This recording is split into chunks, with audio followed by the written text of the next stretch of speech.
Now, to start with the sequels of spring 2025, first we have Fire Force Season 3, a two-part continuation to the series, with the first starting now then the second coming later in January of next year.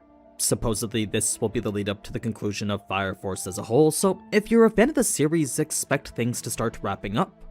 That said, there are still about 130 chapters of the manga left to cover, so while that may sound like a lot compared to the 175 they covered in the first 50 episodes, it is possible they fit these 130 into just 24. This is, after all, the most climactic part of the series, and a lot of the content will be fights and action which go by a whole lot faster than world building and dialogue. Either way, it should be a good finale to the series, what with David Production remaining as the studio responsible. Slime 300 returns with Season 2, 4 years after the original, which for some reason just doesn't feel right.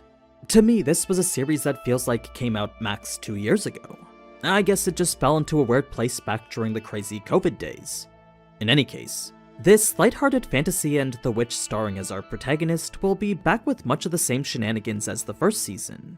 We got an ever-expanding cast and the comfy family dynamic, all within the standard fantasy isekai setting we know and love.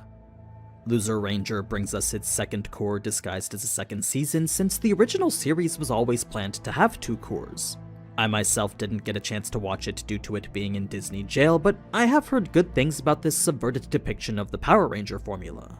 Like, the Power Rangers are actually the bad guys, and it's the powerless dusters beneath them who need to expose the farce they've manufactured around them. It's an overarching plot that I've actually seen a lot of people compare to The Boys. So, if you haven't had the chance to watch this underdog show yourself, then perhaps this might be the season to check it out.